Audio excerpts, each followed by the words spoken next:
I never lose, either I win or I learn. Those are my only options, to whomever it may concern. About to be a hot topic, play with fire, you get burned. Ain't nobody give me nothing, whatever I got, better I earn. I never lose, but I learn. I either win or I learn. Those are my only options, to whomever.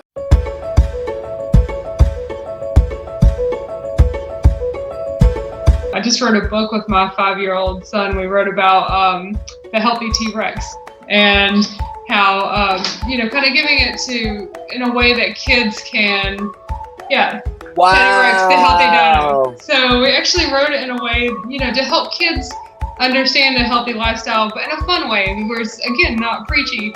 But the funny thing is, I woke up in the middle of the night and wrote the entire thing on my phone before I went and printed it out. Like, that's how, it was just like all in my head. But the times that it comes to you is when you just don't even think about it. He was telling me the following morning, it's like, what do you feel about me writing a book, a children's book, about sort of where it's not like just pushing veganism, but where there's maybe like a small bit about it, where it's overall wellness and stuff like meditation and eating better and eating fruits and veggies. And what better way to reach people than reach the kids, the youth? Because us adults, we're hard-headed. We gotta learn the hard way right before it's too late, right after we have a heart attack and we got diabetes or we get our foot cut off and then we wanna maybe this. Hey everybody, welcome back to another episode of the Strong AF podcast. I'm Ashley. And I'm Yuri. And tonight we have on the amazing Naijha Wright-Brown, who is a co-owner of the Land of Kush, along with her husband Gregory Brown, and they own the Land of Kush VeganSoul Bistro, and they're located in Baltimore, Maryland.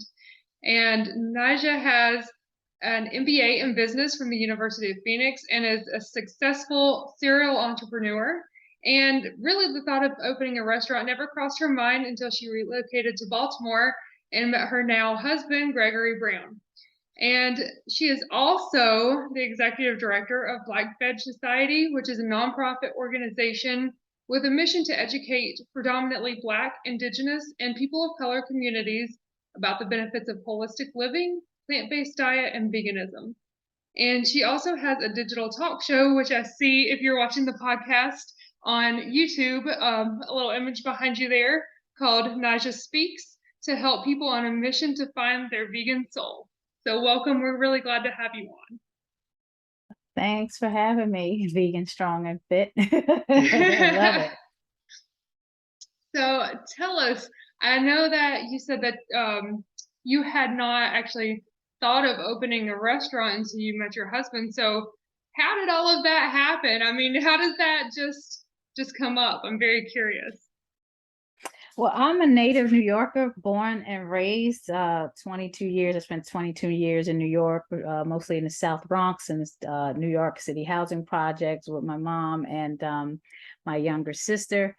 And 10 years in downtown Newark. I was supposed to be in finance on Wall Street. What's interesting is I kind of missed that whole 9/11 tragedy that happened, because I happened to not go into work that day.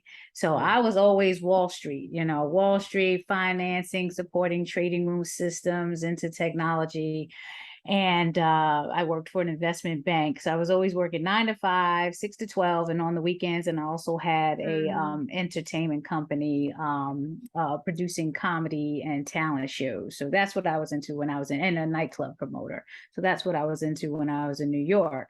So when 9/11 happened, of course, everyone knows the impact. It's kind of like what we're going through now after the pandemic. There was a financial crash. And so all the nice big money that I was making, it was just hard to get that type of salary at that time. So I kind of had to build myself back up. So I got a job at Verizon Wireless in New Jersey and worked there for a couple of years. And then the center was closing and they were relocating people to, you had an option to go to Charleston, South Carolina, Wilmington, North Carolina. And then they didn't know where the third location was going to be. Well, I'm not a Southern person. I'm not I'm a metropolitan person, Mm. and I went down to South Carolina. It wasn't my vibe. And New York, North Carolina, Wilmington, was a college town, beach town. I really wasn't into that. And so the last, I think it was about a year later, they figured out where the rest of us were going, and Maryland. So I said, oh, I could do Maryland because then I can, still go to New York because my mom's in New York. It's right there. I can go to Philly, DC, things like that. So I came to Maryland, and I didn't meet my husband until a year later. But before that year happened, like any place you go, you got to go get a new doctor, a new dentist, and all this stuff.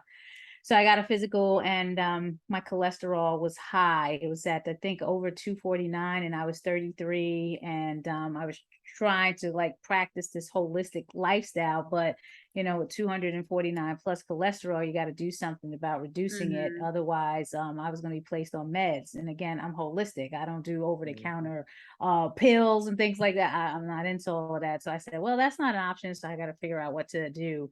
So while researching through Dr. Google, everybody's on Google, how do I reduce my cholesterol? So I was trying to figure that whole thing out. Greg came into the company a year later. We were on the same management team. I had just got promoted to supervisor, and he was coming in as a supervisor, and he was a really interesting guy. He had locks, into yoga, real quiet, meditative, calm.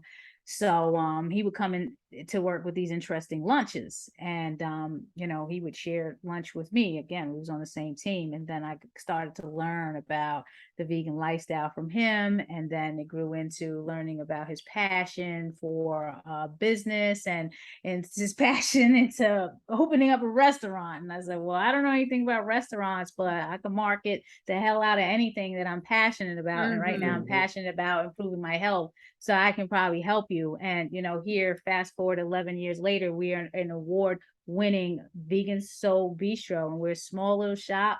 We only sit, about 20 people, but we are known internationally. That's incredible. I love that story. And that he brought that into you. And, a lot of the couples that we interview, the woman brings that into the man. And I think we have a similar story there, because Yuri actually introduced this to me. He was like, hey, I want to try this. So I love it, when the guy comes in with that, because I feel like that's reverse of what we normally think of. Right. Well, I was looking for something to do in Maryland anyway. So again, my lifestyle was really active in New York. I was working 3 different shifts, 9 to 5, 6 to 12 on the weekends, and I had my entertainment company. So when I came to Maryland, I was really looking for something to do. That's wonderful. So do either one of you have a culinary background?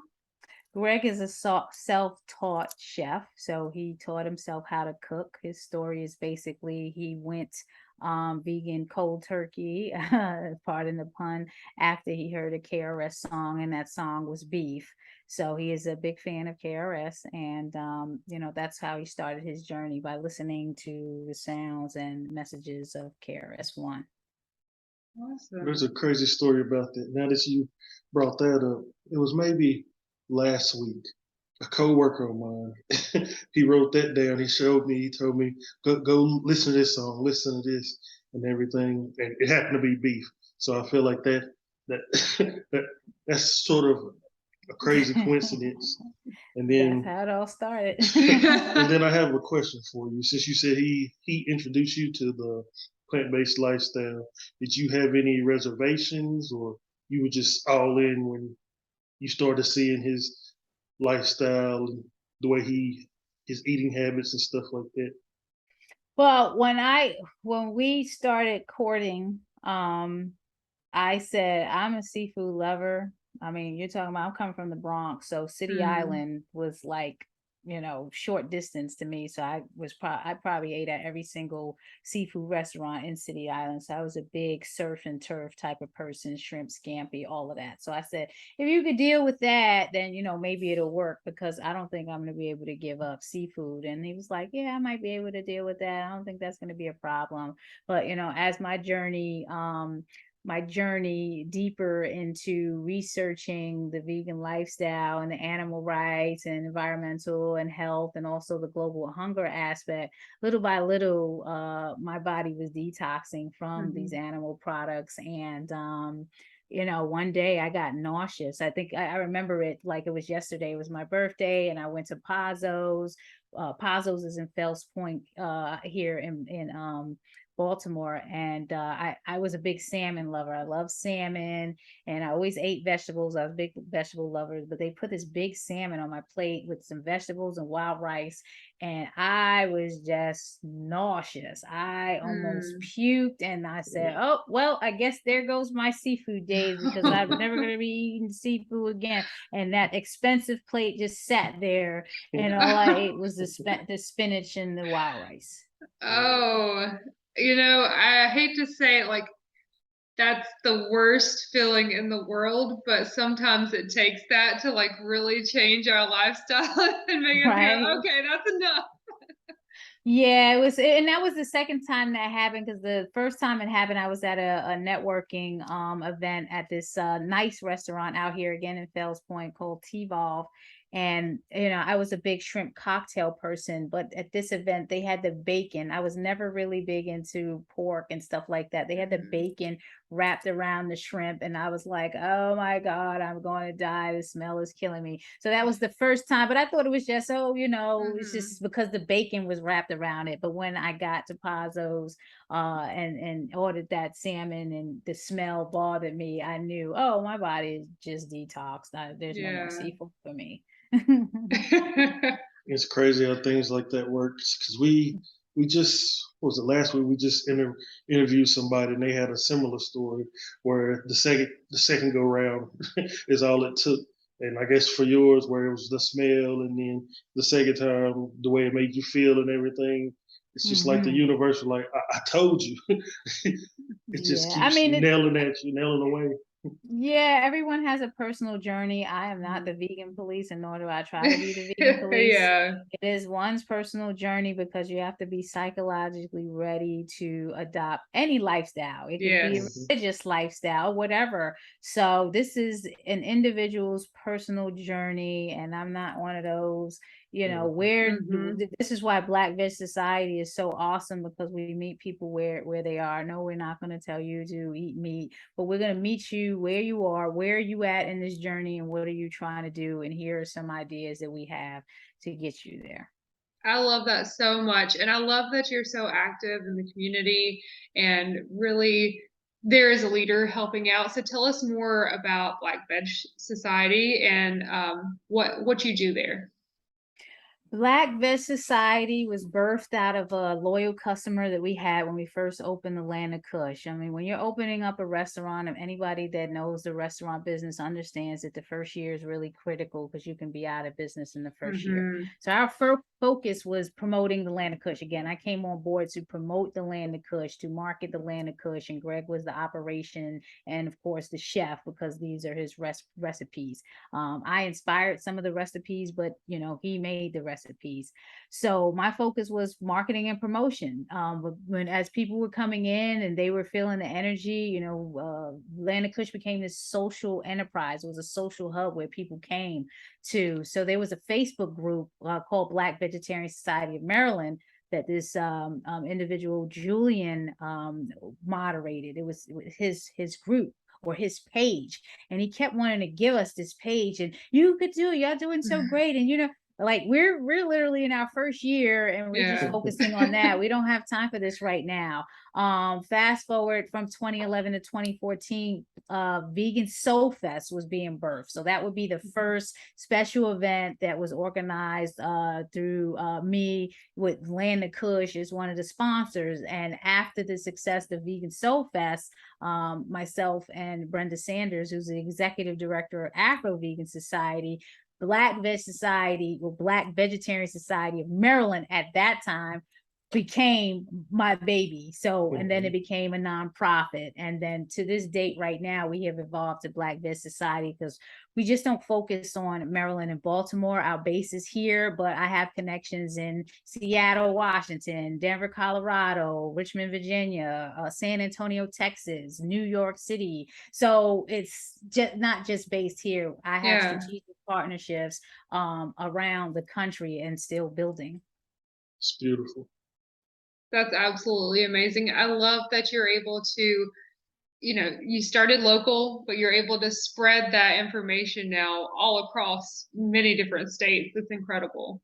And it's Congratulations on that. not just information. A lot of times when people are thinking about outreach, they're thinking individual to individual. We do business to business, and that's how Maryland Vegan Restaurant let's start. Baltimore Vegan Restaurant Week was birthed and then became Maryland Vegan Restaurant Week, and now is Maryland Vegan Restaurant Month, because it gets the businesses engaged with offering more plant-based options on their menu. So the society just doesn't do individual to individual. We do business to business as well. So we work with churches, schools, or other nonprofits, businesses, anyone that's sharing in the mission of diets, environmental, animal rights, veganism. Wow, that's incredible. That is definitely a very large scope that you guys are working with there. How do you handle all that? How are you able to maintain all of that in your restaurant and then also your talk show? You've got your hands full. Well, when I work on a project, I kind of it's like this nucleus. So if the nucleus, let's say, is land of Kush, I try to build things around it. So everything is kind of centered around the idea of how Land of Kush is, this social enterprise, this hub. So I interconnect everything. Naijha Speaks is under Black Veg Society and is funded by Black Veg Society. So that is a project that comes out of Black Veg Society. Food is Medicine, which is an online webinar series. We actually have one that's coming up this Saturday, presented by Tony St. Clair, one of the directors of Black Veg Society. So that's a project that comes out of here. And like I said, Maryland Vegan Restaurant Month comes out of Black Veg Society, and so does VeganSoul Fest and Keep It Fresh Fest. And so it's just this society of producing edutaining, I call it edutaining events to outreach to the community and make it a fun thing to educate people about this lifestyle, because we're not boring. People look at vegans and they think we're boring people. And no, I like comedy. I like roller skating. I like amusement parks. I like having fun. I like going to the club. It's just that, going to concerts. It's just we need more vegan options around us. And we'd like to create those type of venues or events where you can get that. You have all that type of fun, but be able to access the food that we like to eat. I love that phrase. And since you just mentioned the Soul Fest, you recently just had that. What was that? A week or two ago? It was last weekend. We just came back from the pandemic. We couldn't have any events in Baltimore because the permits weren't being issued.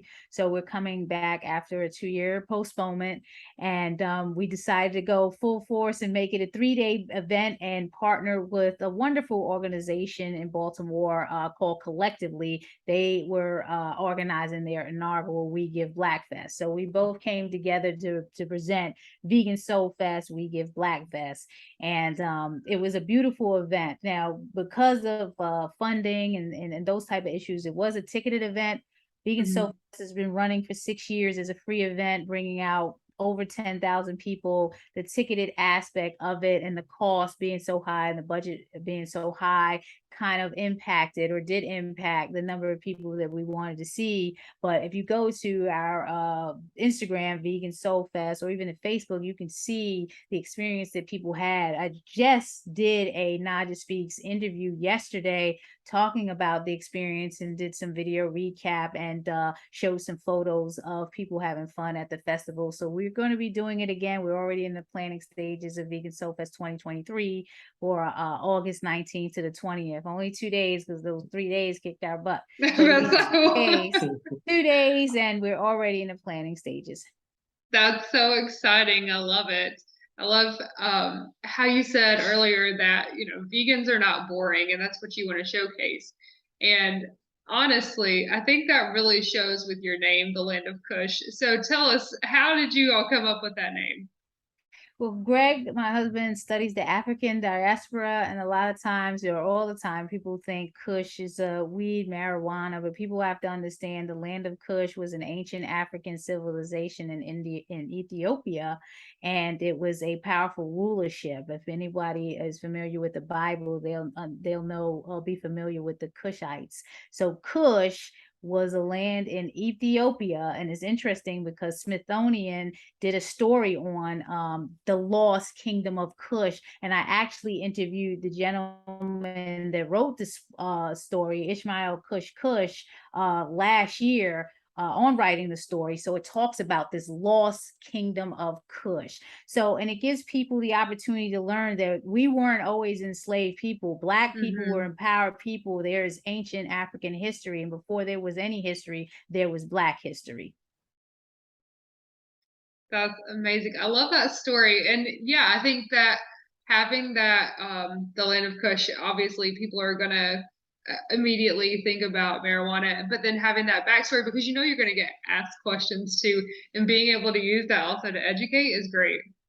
And we also learned from, because Land of Kush brings in so many international people into our store, we learned that Indians, Kush means happy. So they name their children a lot of times Kush. So we're learning that it's the land of happy. That's what Kush means in India. Oh, I had no idea. That's beautiful. It brings a whole new meaning to the restaurant. It's just, like you said, everything you envision for your restaurant, with everyone connecting, the energy, the vibe, and unknowingly, look at that, you go with the land of Kush, and in another language it means happy. That's amazing. Exactly.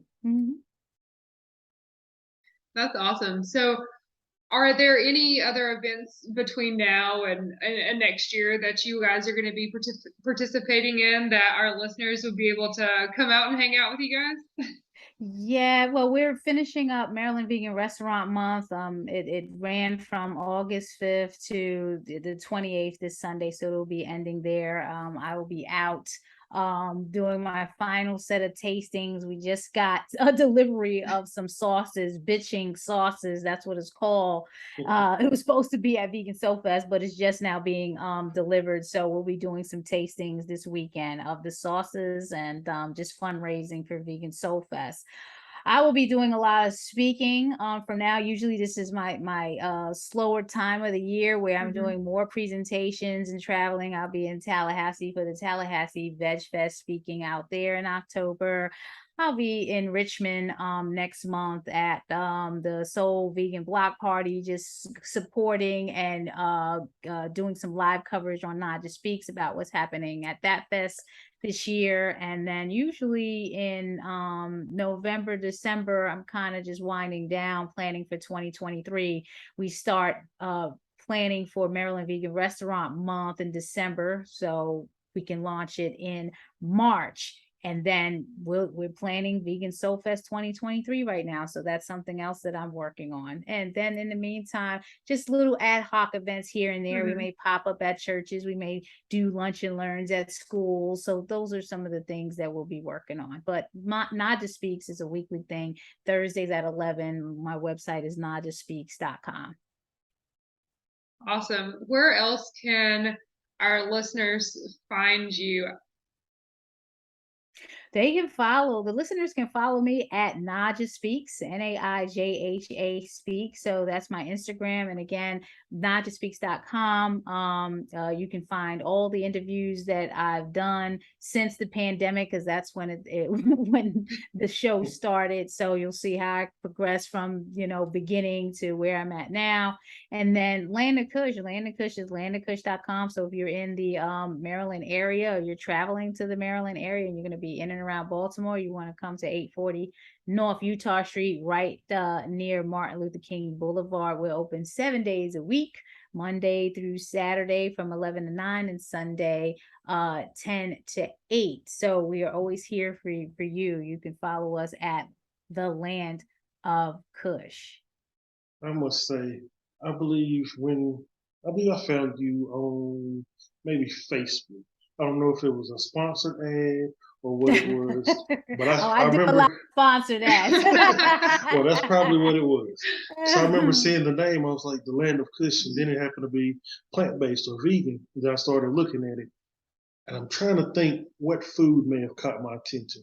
I don't know if it was the crab cakes or the ribs.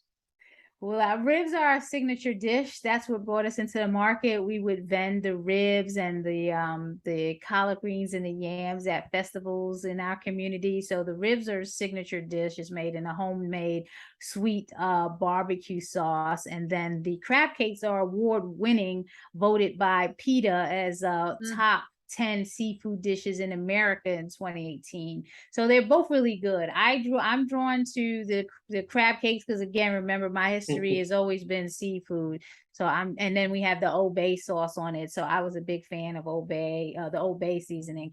So I'm drawn to the crab cakes over the ribs. I think I'm all ribbed out because we promoted it so much in the beginning that I had enough of the ribs. But people love it, and if we run out of ribs, people get really upset with us. I must say, every time I come across your page, I'm like, wow, is Maryland so far away from North Carolina? Where you all again? Oh, you're in North Carolina. Yeah, Charlotte, North Carolina. Oh, well, you got it going on. You got my girl Veltree out there. You going to the fest out there? That's my people out there. So she's getting ready. She's doing like a vegan wine festival out there in the coming week. So yeah, you got it made.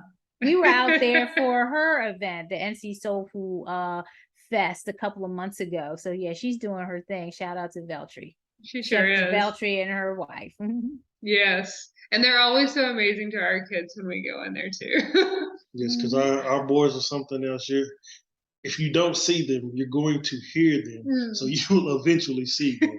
And she was back there. It was maybe brunch. It was maybe Saturday or Sunday. I can't remember what day it was. Their brunch.